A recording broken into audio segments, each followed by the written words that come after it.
Welcome to another crochet tutorial with Cozy Rose UK. Today we're going to be talking about how to whip stitch our granny squares together. So I'm using granny squares that have different coloured borders. So because I can, I'm going to use a contrasting colour. It'll also help you see what I'm doing during this crochet tutorial. I've already joined together some of my squares, so you can have a look to see what the whip stitch will look like. As you can see, it joins the squares nice and firmly. I've still got to weave the ends in, of course, because that's my favourite part, but it does make the granny squares lie nice and flat, so it's ideal for just quickly joining your granny squares together for your blankets, or in this case I'm making a granny square cushion cover. As you can see, it does make it lie nice and flat, but the way that we're doing it today, we're just going to use the back loops, so it gives us a nice ridge all the way down the side of each of these granny squares where they're joined as well. So let's see how we do it. You're going to need a darning needle, your choice of colour or the matching colour to your border if your grannies all have the same granny square border, and of course a pair of scissors just to snip your yarn. So I have some pre-cut already, so let's just pop that into our needle. So what I would recommend is that you put all your granny squares the same way. So either have them facing the right sides together or have them facing the wrong sides together. To identify which is the right side and which is the wrong side, this is the right side for my granny square and this is the wrong side. I hold mine together with the right sides facing out. So both the right sides are out and insides you'll see are both the wrong sides. So what we're going to do is actually working into the stitches that are together. So you've got your V for your stitch here. And what we want to do is we're going to actually just put our needle through the back loop of our stitch. So you've got one, which is your front loop and your back loop, and we're just going to go through the back loop on each of these squares. So first let's identify, I'm going to find a nice easy one to show you, where we're going to input the needle. So you've got your block of 3 treble crochets, this is my back square here, and we need to go into these chain space, not the space, but the actual chain that we made just by going through the back loop only of that chain.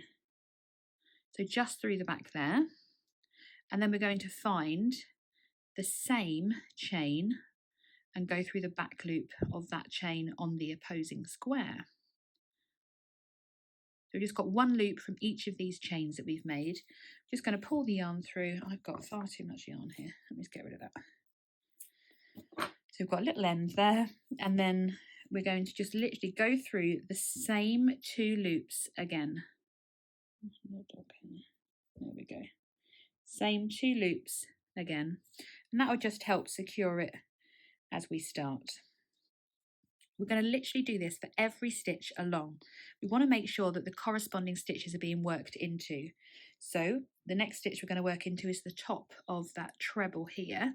So we need to find the top of the treble and just going into not the front loop but just the back loop of that one and the back loop of the treble on the opposing square as well.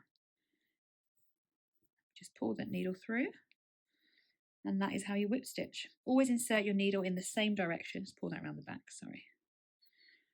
So work from whichever side. If you're right-handed, you can do it that way or that way, whatever's comfortable. Just keep doing it the same way all the way down your square.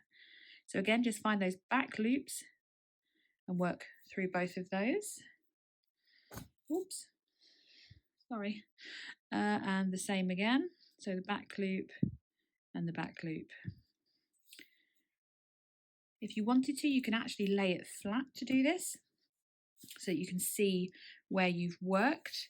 So the next one is going to be this one here, just through that one and the opposing stitch, just there.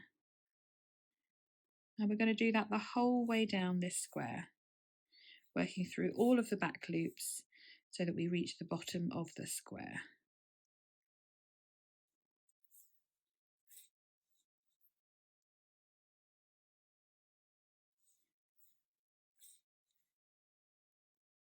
Now we don't want to do this too tightly, but you also want to do it too loosely. So if you're finding that your tension is a bit one looks a bit bigger than the other, just give it a gentle pull and make them all look the same size. So you literally do that the whole way down, and then you would just add on your next square exactly the same way, just by putting the two wrong sides together, identifying that chain that you want to work through and the same chain on here, and working all the way down, and then you'll have your whole side completed. Once your sides are sewn together, move those out of the way, bit blue piece a moment here. If I put them the other way, you would literally do the same. So you're going to join, find the wrong side against the wrong side of that one, and work the whole way down the length to join them together. And it's as simple as that. You can see when you look at the other side, if you were doing a blanket, it is so neat to see these little tiny stitches that match on each side as well. So it's a really quick and easy way to join your squares together. You can see it's going to be quite a pretty cushion cover in my opinion. I do like the contrasting colour, but if you did it and you all had the same coloured borders or the same coloured squares and you use the same colour, it won't show at all this join, but you'll still have that lovely ridge on either side of your square as well. So that is how you whip stitch your granny squares together. Give us a quick thumbs up if you've enjoyed this video and you found it useful, and I'll see you again soon for another crochet tutorial with Cozy Rosie UK.